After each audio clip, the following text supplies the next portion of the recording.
네, 오늘은 출애굽기 두 번째 시간 부르심과 소명이라는 제목으로 2주 동안 하나님 말씀 살펴볼 텐데, 그 첫 번째 시간으로 또 부르심과 소명에 대한 또 주님의 말씀을 우리가 함께 나누기를 소망합니다. 먼저 설교를 시작하면서 여러분들에게 질문을 하나 던지겠습니다. 여러분의 소명은 무엇입니까? 나의 소명. 이 중에서 제가 생각을 해봤는데 한 30% 정도는 소명이라는 단어를 처음 들어봤을지도 모르겠다라는 생각을 해봤습니다. 그래서 같은 질문을 바꿔서 한 번 더 질문을 던지겠습니다.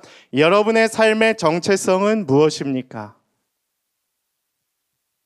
이래도 좀 이해가 안 되시는 분들이 있을까 봐 한 번 더 다른 형태로 질문을 바꿔서 던져보겠습니다.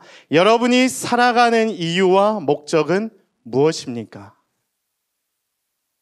같은 질문이기 때문에 같은 뜻이죠, 사실. 내가 살아가는 이유, 나의 삶의 정체성, 내 소명은 무엇인가? 소명. 여러분의 소명은 무엇인지 한번 생각해 보실 수 있는 시간이 되기를 원합니다. 그리고 오늘 이 말씀을 끝낼 즈음에 나의 소명을 하나님께서 주신 것이 있다면 깨닫는 시간이 되길 원하며, 혹시 잘 모르겠다라고 할지라도 내가 이 교회를 다니는 동안, 예배를 드리는 동안, 올 한 해 동안, 이번 달에는 하나님께서 내게 주신 소명, 나를 부르신 그곳이 어딘지 내가 알아가는 시간이 되기를 원합니다라는 고백이 변화가, 순종과 결단이 있는 귀한 시간이 되기를 원합니다. 저는 이 설교를 준비하면서 부르심과 소명이라는 주제에 주목을 했어요. 왜 그러냐 하면 코로나 시대가 이제 1년이 지나가면서 가장 우리가 겪게 되는 질문 중에 하나는 내 삶에 대한 본질, 내 삶에 대한 정체성에 대한 질문이 많아지기 시작했기 때문입니다. 뭔가 답답하니까, 뭔가 나갈 수가 없으니까, 뭔가 제한이 걸리고 브레이크가 걸리기 시작하니까 내가 누구인지 이제 계속 돌아보게 돼요. 궁극적으로. 어디서부터 시작이 되냐? 학교를 갈 수 없으니까 내가 과연 뭐 하는 존재인가? 친구들을 만날 수 없으니까 내가 어디서부터 나의 삶의 재미와 이러한 기쁨을 느끼며 살아가게 되었는가? 우리는 다시 이 본질적인 질문을 던지기 시작했습니다. 그리고 1년이 지났죠. 그 가운데에서 계속해서 질문을 던지고 있을 거예요. 내 삶의 정체성은 무엇인가? 내가 살아가는 이유는 무엇인가? 여기에 이제 봉착한 시점이 되었을지도 모릅니다. 그래서 저는 오늘 이 설교를 준비하면서 하나님께서 너무 귀한 마음을 주셨어요. 모세를 통해 하신 그 말씀이 이 시대를 살아가고 있는 우리들에게 좋은 도전과 기회가 될 것이다. 주님이 오늘 우리에게도 동일하게 말씀하실 것입니다. 부르시고 소명을 주시는 것들, 과연 그것이 무엇일까? 회복하는 시간이 되기를 원합니다. 다시 한번 질문을 던지겠습니까? 던지겠습니까가 아니라 던지겠습니다. 여러분의 소명은 무엇입니까? 한번 좀 계속해서 고민을 해봤으면 좋겠어요. 그냥 막 살아가지 마시고 그냥 되는 대로 주어진 대로 순리대로 살아가겠다라고 여러분의 인생을 내던지지 마시고 하나님께 질문을 던져보실 수 있게 되기를 원합니다. 그래도 이 교회에 나와서 이 예배당에서 유튜브로 예배를 드리는 여러분들의 창조주이신, 여러분의 구원자이신, 여러분의 아버지이신 하나님이 여러분의 삶을 왜 지으셨고 여러분의 삶을 어떻게 인도해 나가고 있는지 오늘 그 부르심에 응답하실 수 있는 귀한 시간이 되기를 원합니다. 저는 오늘 이 시간 첫 번째 시간인데 부르심과 소명은 무엇인지와 모세에게 하셨던 그 부르심과 소명에 대해서 함께 하나님의 말씀을 좀 나눠보기를 원합니다. 여러분, 제가 처음에 질문을 던졌죠. 소명이 무엇입니까? 그럼 소명이란 뜻은 무엇인지를 먼저 알아야 돼요. 내 소명이 무엇인지를 알려면 소명이라는 단어 뜻을 알아야 돼요. 여러분, 소명이 무엇입니까? 다른 단어로 해석을 하면 콜링이라고 할 수 있어요. 교회에서 그렇게 얘기하는 콜링. 다른 단어로 얘기를 하면 부르심이죠. 부르심에는 주체가 있는 거예요. 부르심의 주체는 누구입니까? 하나님이 여러분을 부르신 거예요. 하나님이 나를 부르신 거예요. 그게 소명인 겁니다. 근데 그 소명의 뜻은 무엇이냐 하면 다음과 같습니다. 한자로는 이렇게 해석을 할 수 있어요. 부르고 목숨을 부르다. 부를 수의 목숨 명자거든요. 그러니까 무엇이에요? 여러분의 목숨, 너의 인생, 너의 삶, 내가 불렀다라는 거예요. 내가 불렀다. 그것이 우리의 소명인 거예요. 우리를 부르신 주체가 있는데 하나님이시고 하나님이 나의 목숨을 쥐신 거예요. 가끔 영화를 보면 그런 대사들이 나오잖아요. 생명을 구원해 준 그 사람이 그 대상자에게 네 목숨 이제 내가 거둔다. 나에게 있다. 나를 위해서 충성하라. 조직 충성을 할 때 그러한 보스들이 그러한 이야기들을 하잖아요. 하나님께서도 우리에게 동일하게 말씀하고 계신 것입니다. 성경적으로는 근거가 다음과 같은데요. 디모데후서 1장 9절의 말씀을 우리가 함께 나누겠습니다. 봉독합니다. 시작. 하나님이 우리를 구원하사 거룩하신 소명으로 부르심은 우리의 행위대로 하심이 아니요 오직 자기의 뜻과 영원 전부터 그리스도 예수 안에서 우리에게 주신 은혜대로 하심이라. 아멘. 그러니까 소명이 그런 거예요. 내 뜻이 아니에요. 내 뜻. 우리는 소명을 착각해요. 내가 하고 싶은 일에 하나님을 끼워 맞춰요. 가장 많이 하는 착각 중에 하나는 소명은 직업인 줄 알아요. 그래서 우리가 어제도 나눴죠. 중고등부 때는 그걸로도 통용이 되지만 청년부쯤 되면 이제 직업을 뛰어넘는 하나님의 진정한 소명이 무엇인지 알아가는 시간들이 필요하다는 거예요. 직업으로는 그게 해답이 될 수가 없어요. 어제도 한 청년 리더십이 나눠줬지만 내가 그 직업이 나의 소명인 줄 알고 내가 그 직업을 갖게 되었는데 그 직업을 갖게 된 이후에 내 삶에 분명한 소명이 흔들리는 것, 살아갈 이유에 대해서 다시 고민하게 되는 것을 깨닫게 되었습니다.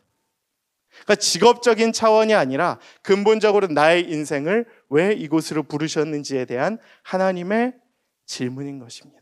그것이 우리의 소명이 되어야 돼요.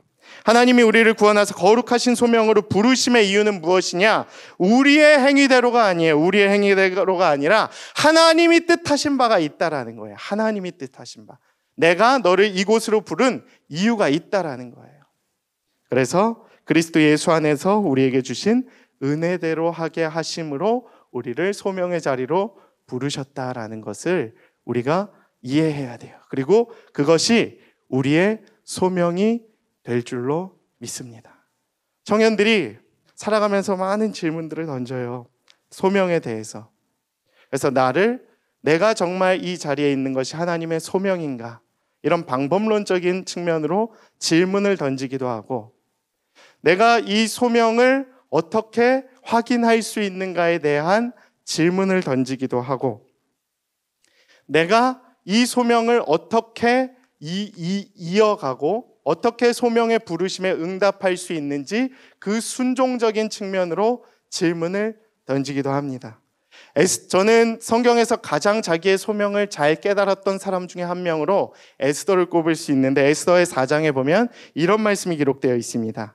이때에 내가 만일 잠잠하여 말이 없으면 유다인은 다른 데로 말미암아 노임과 구원을 얻으려니와 너와 내 아버지 집은 멸망하리라. 내가 왕후의 자리를 얻은 것이 이때를 위함이 아닌지 누가 알겠느냐 하니. 아멘. 내가 왕후의 자리를 얻은 것이 이때를 위함이 아닌지 누가 알겠느냐. 그러니까 이게 하나님의 부르심이고 하나님의 뜻이었다라는 거예요. 그러니까 에스더는 왕후의 자리로 갔죠. 뭔가 그럴듯한 자리인 것처럼 보였지만 그 가운데에서 부르신 이유를 분명하게 깨달았다라는 것이에요. 저는 여러분의 삶도 동일할 것이라고 생각합니다. 하나님이 나를 왜 이곳으로 부르셨는지 끊임없이 질문을 해야 돼요. 나를 왜 직장인으로 부르셨는지, 나를 왜 이 학교로 부르셨는지, 나를 왜 군대로 부르셨는지, 나를 왜 이 사업장으로 부르셨는지 질문을 던져야 돼요. 그래야 여러분의 소명을 확인할 수 있고 여러분이 살아가야 할 이유를 회복할 수 있게 되는 것입니다. 청년의 때에 가장 필요한 것이 있어요. 오늘 제가 문구로도 준비를 했는데 청년의 때에는 하나님께서 나를 왜 부르셨는지에 대한 질문을 마주하고 그 소명에 대한 답을 찾는 일이 반드시 필요해요. 반드시 필요합니다. 그래야 여러분이 앞으로 이 세상을 살아갈 힘과 이유가 생겨요. 이제 20대잖아요. 이제 30대잖아요. 앞으로 살아갈 날이 훨씬 더 많거든요.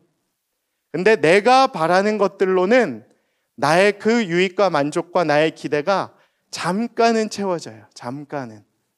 제가 그래도 결혼 7년 차고 여러분들보다 인생을 더 많이 살았잖아요. 소명을 회복해야 살아갈 이유가 생겨요. 내가 연애가 목적이었고, 내가 결혼이 목적이었고, 내가 취업이 목적이었고, 내가 집을 사는 것이 목적이었고, 내가 자녀를 낳는 것이 목적이었고, 이거는 소명이라고 할 수가 없는 거예요. 그냥 우리가 살아감에 있어서 하나님께서 주시는 은혜이자 복이고, 우리가 살아가야 하는 이유와 근본적인 소명은 나를 부르신 곳에서 내가 어떻게 살아가기를 원하시는지에 대한 하나님의 마음이라는 것이, 그것이 분명하게 깨달아져야 우리가 돌파를 할 수가 있어요. 지금 우리가 많이 질문을 던지잖아요. 나 왜 살아가는지 모르겠고, 이 코로나 시대에 내가 무엇을 위해 살아가는지 모르겠을 이 시점에 우리가 다시 한번 하나님의 존전 앞에서 우리의 소명을 회복할 수 있는 시간이 되기를 간절히 소망합니다. 이 시간에는 함께 우리가 모세의 소명을 통해서 함께 나눌 텐데, 먼저 19절의 말씀 함께 나누도록 하겠습니다. 시작. 여호와께서 미디안에서 모세에게 이르시되 애굽으로 돌아가라. 내 목숨을 노리던 자가 다 죽었느니라. 아멘. 하나님께서 오늘 우리에게 주시는 첫 번째 메시지가 19절입니다. 바로 무엇이냐 하면, 내가 두려워하는 그곳으로도 나를 인도하시는 하나님이시다. 한번 따라해 주시겠습니까? 내가 두려워하는 그곳으로도 나를 인도하시는 하나님. 네, 이게 소명이에요. 그러니까 소명은 내가 내 맘대로 하는 것이 소명이 아니에요. 하나님이 나를 부르시고 하나님의 마음이 있는 곳에 나를 보내시는 것이 나의 소명인 것입니다. 제가 이 말씀을 준비하면서 이 말씀을 읽고 굉장히 큰 감동을 받았어요. 여호와께서 미디안에서 모세에게 이르시되 애굽으로 돌아가라라고 이야기하십니다. 애굽으로 돌아가라. 여러분이 이 시간에 모세가 한번 되어 보십시오. 모세의 입장을 생각해 보십시오. 모세의 입장에서는 애굽이란 곳이 어떤 존재였을까요? 애굽이란 곳이, 모세가 출애굽기 1장부터 이제 등장을 하잖아요. 2장부터 태어나서 소명을 얻어요. 하나님과 밀당을 해요. 하나님이 출애굽의 지도자로 모세를 부르셨는데 밀당을 합니다. 거절을 해요. 난 못한다고. 왜 모세가 그랬을까요? 모세가 바보가 아니었어요. 말도 못한다고 핑계는 댔지만 신명기를 34장이나 되는 걸 한자리에서 설교했을 정도로 말을 굉장히 잘했죠. 온유했죠. 애굽의 왕자로서 친지식인이었죠. 사람을 한 방에 때려 죽일 만큼 체력도 강건했겠죠. 대단한 사람이었습니다. 엘리트였습니다. 근데 하나님이 부르셨을 때 왜 밀당을 했을까요? 그 사람의 지혜로 이렇게 통밥 굴린다 그러잖아요. 계산. 우리 청년들 계산 빠르잖아요. 내가 이 일을 했을 때 나에게 끼쳐지는 유익과 내가 겪게 될 손해와 나의 그 리스크들, 계산이 딱 나왔을 거예요. 모세 입장에서는 애굽이란 곳이 반갑지 않은 곳이었습니다. 내가 딱 계산을 돌려보니까 무슨 애굽에서 이스라엘 백성을 탈출시키겠습니까? 이러한 생각이 있었을지도 몰라요. 그리고 나는 할 수 없었다라고 계속 고백했을지 몰라요. 그리고 모세 입장에서는 애굽이 어떤 곳이었습니까? 실패했던 장소예요, 사실. 다시 돌아가고 싶지 않은 곳이었어요. 내가 사람을 죽였고 내가 그 가운데에서 나를 죽이려고 했던 사람들이 너무 많았죠. 그리고 내가 그곳을 도망쳤어요. 40년이란 시절이 흘렀습니다. 가고 싶지 않은 곳이었어요. 여러분, 상처, 두려움이라는 게 굉장히 크죠. 저 같은 경우도 20년 전에 그 아픔과 상처가 아직도 기억날 때가 있어요. 제가 20년 전이면 고등학교 1학년, 2학년 때잖아요. 그때 입시로 인해 겪었던 두려움과 고통들이 아직도 막 기억나요. 모세도 마찬가지였겠죠. 비록 40년이라는 시절이 지났지만 나에게 있어서 애굽은 절대 가고 싶지 않은 그곳이었어요. 근데 하나님은 하필이면 그곳으로 모세를 부르시죠. 내가 너를 출애굽의 지도자로 불렀으니 너는 와서 나의 일을 감당하라. 이것이 소명인 것입니다. 혹시 이 시대를 살아가는 여러분들에게 있어서도 동일한 상황이 전개되고 있지 않습니까? 나는 이게 싫은데 하나님이 왜 나를 여기로 부르셨을까? 나는 이곳에 있을 사람이 아닌데 왜 자꾸 하나님은 나를 이곳으로 몰아가시는가? 질문을 던질 수 있어요. 근데 모세도 동일했습니다. 여러분의 삶 가운데에도 혹시 그러한 적이 있지 않습니까? 나는 이걸 감당할 능력이 없는데, 내가 이것을 행할 능력이 없는데, 나는 저곳이, 저 회사가, 저 학교가 너무 무서운데 왜 굳이 나를 저곳으로 부르실까? 그것이 하나님의 소명이에요. 제가 20대 때 4번째 수능을 마치고 다짐을 한 게 있습니다. 나는 절대 앞으로 내 인생을 시험으로 승부를 보지 않겠다라고 저희 살아계신 아버지와 합의를 했어요. 일종의. 이제 다시 내 인생을 시험으로 도전하지 않겠다.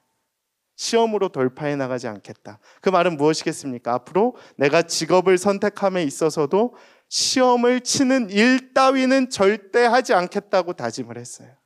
모세도 그러지 않았을까요? 내가 앞으로 애굽으로 절대 돌아가지 않겠다고. 근데 그때 하나님이 저를 부르셨죠. 신대원 입학시험 그 자리로. 저에게도 동의를 했어요. 오늘 이 말씀과 같이. 절대 가기 싫은 그곳이었습니다. 두려운 그곳이었어요. 내가 실패했고 나의 두려움이 있었던 그곳이었어요. 근데 하나님은 6년 만에 저를 부르셨고 모세를 40년 만에 부르셨고 다시 그 자리를 통하여 소명을 발견하게 하셨다는 것입니다. 여러분, 나의 두려움이 있는 그곳에, 나의 실패가 있었던 그곳에, 나의 연약함이 있었던 그곳에 하나님이 여러분을 다시 부르고 계실지도 모릅니다. 그곳으로부터 소명이 발견되기 때문이죠. 나의 약함 속에서 하나님의 강함을 발견하는 거예요. 그것이 소명이 될지도 모릅니다. 내가 실패했던 그곳에서 다시 한번 도전함으로, 다시 한번 그 일을 감당함으로 하나님께서 내가 살아가야 할 이유, 내가 살아가야 할 그 힘, 이제는 내 힘이 아니라 내 힘이 완전히 빠져버린 그 순간에 하나님의 능력으로 말미암아 하나님의 방법으로 이루어 주셔서 하나님의 소명을 깨닫게 하실지도 모른다는 사실을 기억하실 수 있게 되기를 축복해요. 모세가 그러했습니다. 저의 삶도 그러했습니다. 여러분의 삶도 그러할 것입니다. 모세가 40년 동안 기다리면서 무슨 생각을 했을까요? 왕자로 40년을 살았는데 한순간의 실패와 두려움과 정치적 숙청으로 인해서 40년을 미디어에서 목자같이 살았죠. 얼마나 자기 자신을 한탄했을까요? 얼마나 한심했을까요?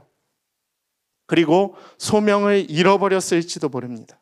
근데 하나님은 자기의 힘이 빠진 모세의 힘과 능력, 나의 생각이 완전히 무너져버린 그 시점에 모세를 80세에 부르시죠.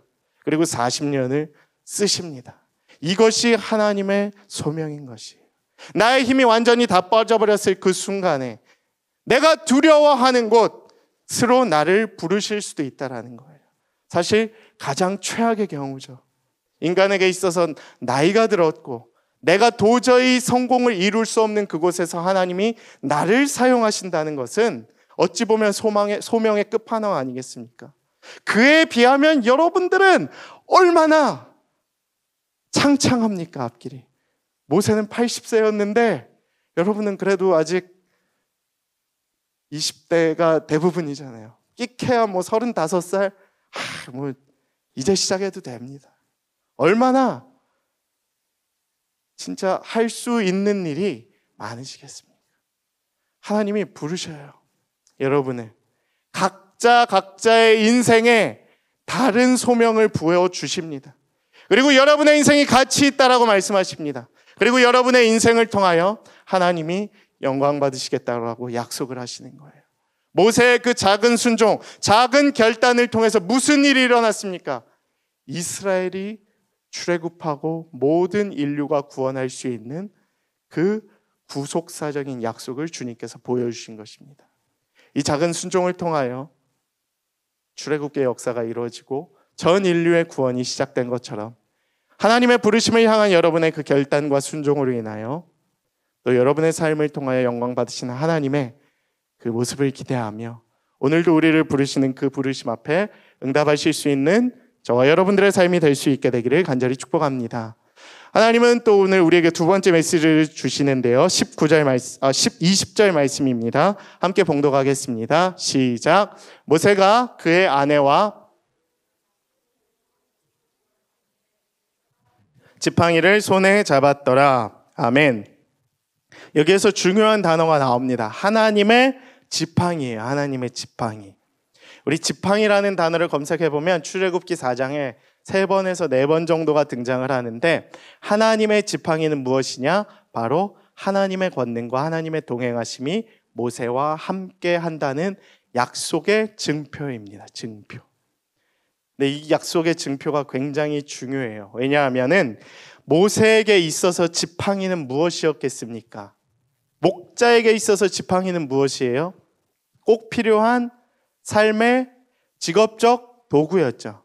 그러니까 직업적 은사라고도 할 수 있고, 내가 이 직업을 함에 있어서 꼭 필요한 일종의 도구입니다. 도구. 이것이 없으면 이렇게 이 일을 감당할 수가 없고, 또 이 지팡이라는 것은 늘 내 일상 가운데 있었던 도구였습니다. 근데 이 지팡이를 뭔가 특별하게 메시지를 부여해서 이야기하시는 하나님의 말씀이 오늘 등장을 하는 거죠. 이것은 무엇이냐 하면, 그동안에는 모세가 가지고 있었던 지팡이가 그냥 지팡이였어요. 그러니까 내가 가지고 있었던 내 삶에 그냥 하나의 도구였습니다. 근데 하나님께서 말씀을 하세요. 17절에 이렇게 기록을 하십니다. 너는 이 지팡이를 손에 잡고 이것으로 이적을 행할지니라. 그러니까 하나님의 권능을 부여해 주신 거예요. 그때부터 이 지팡이를 통해 무슨 일들이 일어납니까?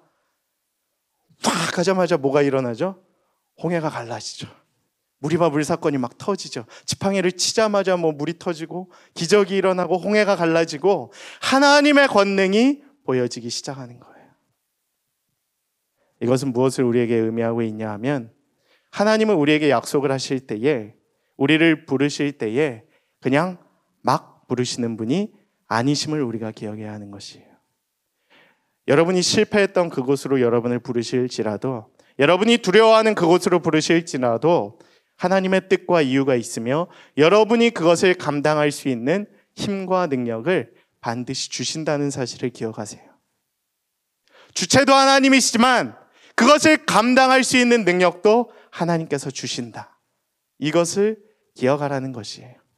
그냥 막 부르시지 않으세요. 거기에서 여러분이 썩고 여러분이 소모되고 여러분이 버려지도록 하기 위해서 여러분을 부르시는 것이 아니라, 그곳에서 하나님의 역사를 보여주시기 위해서 여러분을 부르셨다는 거예요. 그 부르심의 약속과 증표가 바로 무엇이냐? 지팡이라는 것이에요. 지팡이. 그동안에도 내가 가지고 있었던 지팡이였죠. 모세의 지팡이는 그동안에도 모세에게는 매우 친숙했던 것입니다. 그런데 하나님이 그것을 내 지팡이로, 하나님의 지팡이로 명령하시자마자 그것이 하나님의 기적을 드러내는 도구가 되었던 것이에요. 여러분의 삶 가운데에도 분명히 그러한 능력들이 있습니다. 내가 이전에는 이 은사들 분명히 있었는데 활용하지 못했지만, 나를 부르셨던 그곳, 내가 도저히 성공할 수 없을 것만 같았던 그곳에서 나의 이 은사와 나의 이 자질들과 내가 가지고 있었던 그 지팡이가 하나님의 지팡이가 되고 하나님의 능력이 되는 것을 체험하는 경험들이 있을 줄 믿습니다. 그러니까 하나님을 믿고 나아가라는 거예요. 그러면 그 감당할 수 있는 능력은 누가 주시느냐? 나에게서 나오는 것이 아니라 하나님이 주시는 거예요. 내가 이미 가지고 있었던 그 지팡이를 통해서도 하나님이 권능과 내가 함께 하겠다는 약속으로 말미암아 변화시켜 주시고 감당할 수 있는 능력과 힘을 주신다라는 약속을 믿으시기를 바랍니다. 그래서 두려워할 필요가 없다는 것이에요. 내가 내 힘으로는 감당할 수 없을 것만 같지만 하나님의 지팡이를 가지고 나아가는 그 순간 나를 부르신 그곳에서 내가 감당할 힘과 능력이 생긴다는 것을 우리는 모세를 통해서 봤기 때문입니다. 여러분, 하나님의 지팡이를 사모하십시오. 이미 그 애굽으로 가서 내가 이미 두려운 곳에 서 있다라고 한다면, 네 목숨을 노리던 자들을 내가 다 죽였다 하신 하나님의 말씀으로 위로를 받고, 내가 하나님의 지팡이를 통하여 너에게 권능을 주고 너와 함께 한다라는 이 사실을 기억할 수 있게 되기를 축복한다 라는 그 주님의 말씀을 가슴속에 새기시고 이 말씀 붙들고 살아갈 수 있는 여러분의 삶이 되기를 간절히 축복합니다. 오늘 주시는 하나님의 세 번째 메시지는 다음과 같은데요. 소명에 순종하면 결과는 하나님께서 책임지신다. 이 시간에 함께 좀 큰 목소리로 고백할까요? 소명에 순종하면 결과는 하나님께서 책임지신다. 예, 아멘. 소명에 순종하면, 부르심에 순종하여 결단하면 결과는 내가 하는 게 아니에요. 내가 하는 게 아니라 나를 부르시니가 일하시는 겁니다. 나는 그냥 그 가운데에서 순종하고 일하면 되는 것이고 하나님이 그 가운데에서 결과를 내시는 것입니다. 오늘 말씀을 합니다. 22절에 보면 이렇게 기록이 되어 있습니다. 너는 바로에게 이르기를 여호와의 말씀에 이스라엘은 내 장자, 내 아들, 내 장자니라. 내가 이게 이르기를 내 아들을 보내주어 나를 섬기게 하라 하여도 내가 보내주기를 거절하니 내가 내 아들 내 장자를 죽이리라 하셨다 하라 하시니라. 아멘. 이 말씀은 무엇이냐 하면 하나님이 우리를 특별한 사랑과 관심을 가지고 계속해서 함께 하신다라는 사실입니다. 내 아들, 내 장자. 하나님께서 여전히 동일한 관심을 갖고 계시고 과거에 이스라엘을 지키시고 인도하셨던 것처럼 오늘날 우리에게도 이 소명을 가지고 우리를 인도하신다라는 사실을 기억하자라는 것이에요. 내 아들, 내 장자. 내가 사랑하는 이스라엘 백성들을 내가 인도할 것이다라는 하나님의 약속인 것입니다. 그러니까 소명은 순종을 하면 또 내가 결단을 하면 그 부르신 곳에서 하나님이 책임지시는 거예요. 내가 정말 있기 싫은 그 삶의 현장, 내가 옮기고 싶은 그 직장의 터에서도 하나님께서 부르시고 하나님께서 약속하시고 하나님께서 그곳에서 여러분을 사용하시길 원하시면 여러분을 통하여 그곳에서 하나님의 역사를 선하게 이루어 가실 줄 믿습니다. 때로는 그것이 좋은 곳이면 더 좋죠. 그러나 때로는 내가 절망 가운데 있는 그곳이라 할지라도 주님은 여러분을 통하여 여러분을 부르신 그곳에서 여러분을 사용하실 줄 믿습니다. 소명과 관련해서 요즘 관심 있는 제가 드라마 하나를 좀 나누고자 합니다. 우리가 잘 아는 펜트하우스라는 그 드라마예요. 여러분 혹시 보시나요? 보시는 분들, 예, 너무 의외로 별로 없네요. 다시 한번, 예, 제가 그 사경을 준비하면서 이렇게 추천을 받았어요.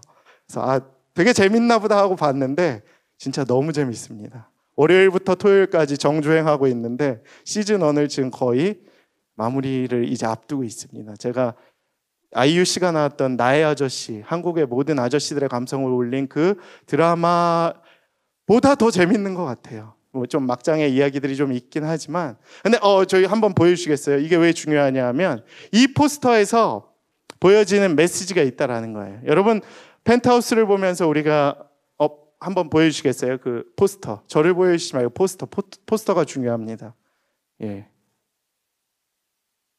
제가 더 좋으신가 보네요. 포스터를 한번 보여주시면 좋은데 무엇을 이야기하고 있냐 하면 펜트하우스의 주제가 뭔 것 같으세요, 여러분?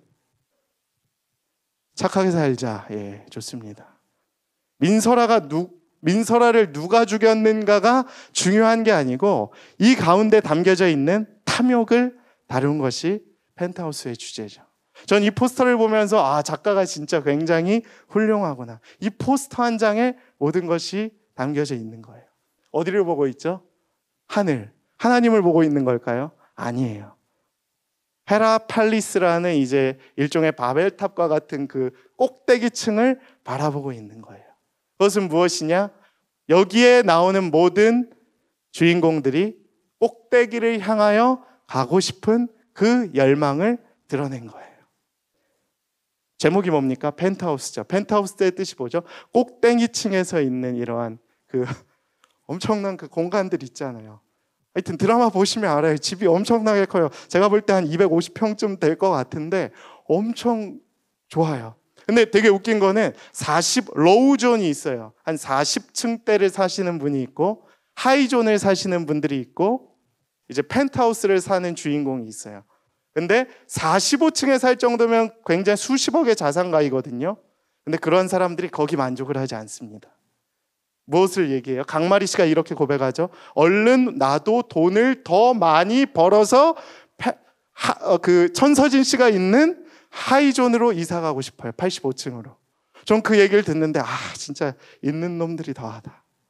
이규진 씨도 동일하게 얘기하잖아요. 더 벌어서 펜트하우스 내가 꿰차겠다. 펜트하우스에 있는 분들은 무엇이라고 얘기합니까? 그 위에서 위치가 주는 그 공간감을 가지고 아래 사람들을 하찮게 쳐다보는 그 거리감들을 이렇게 투영한 것이죠. 기생충이라는 영화도 그러지 않았습니까? 이 지하층과 이 위층에서 사는 이 세대의 구분을 통해서 그러한 부가 주는 클래스의 차이를 보여줬던 거죠. 이것이 우리의 욕망입니다. 이것을 소명과 어떻게 연결을 시킬 수 있을까요? 이들의 소명은 무엇이겠습니까? 이들이 살아가는 삶의 이유는 무엇이겠습니까? 펜트하우스예요. 펜트하우스. 나의 삶은 저 꼭대기층. 천서진 씨가 그런 고백하지 않습니까? 그 김소연 씨거든요. 내가 그동안 태어나서 한 번도 내가 원했던 것을 이루지 못했던 적이 없다. 내가 머리를 구부렸던 자는 아버지. 어제 그 드라마를 보는데 아버지까지 이제 죽이죠. 스폰가요? 아버지까지 죽이는 그러한 탐욕이 담겨져 있는, 그것이 그의 삶의 이유였던 거예요. 그러니까 아버지가 죽어도 눈 하나 깜짝 안 하는 거예요. 펜트하우스로 가야 하기 때문에, 내 삶은 더 나아져야 하기 때문에, 그것이 그의 소명이었던 것입니다. 돈, 물질, 끝까지 올라가는 것, 인간에 담겨져 있는 그 탐욕과 욕망들. 네, 여러분의 삶은 어떻게 달라져야 할까요? 소명을 바라봐야 합니다. 소명. 그것은 물질이 주는 한계가 있다라는 거예요. 한계가 있을 뿐더러 죄가 같이 따라오게 되어 있습니다. 그 물질을 얻기 위해서 그들이 보여주는 그 비열함들이 있잖아요. 한때는 동지였다가 갑자기 막 이규진 씨가 배반하고 또 얻어 터지고, 하여튼 여러 가지 이야기들이 있잖아요. 그럼 막장이 되어가는 거죠. 근데 그거와 달리 소명자들은 다른 삶을 추구하는 것이, 인생의 목표가 조금 더 분명하기 때문에, 인생의 목표가 이 세상을 창조하신 하나님의 주권 안에서 이루어진 나의 인생의 목적이 되기 때문에 우리의 삶은 그와 같게 될 줄로 믿습니다. 오늘 이 시간, 또 오늘 이 세대를 살아가고 있는 여러분들, 하나님께 다시 한번 질문을 던지실 수 있게 되기를 원합니다. 내가 살아가야 할 이유 무엇입니까? 하나님, 나를 왜 이곳으로 부르셨습니까? 그것을 깨닫는 시간들이 되게 하여 주시옵소서. 모세를 그 어려운 환경 가운데에서도 다시 애굽으로 부르셨던 것처럼 내가 다시 나아가야 할 그곳은 어디입니까? 그곳에서 나의 소명을 회복하고, 내가 살아가야 할 이유를 회복하고, 다시 한번 나의 인생을 하나님의 귀한 일로, 그 소명의 부르심 앞에 사용하여 주시는 귀한 인생으로 거듭나게 하여 주시옵소서라는 고백이 있게 되기를 간절히 축복합니다. 이 시간 말씀을 기억하며 우리 함께 또 찬양하며 나아가고자 합니다.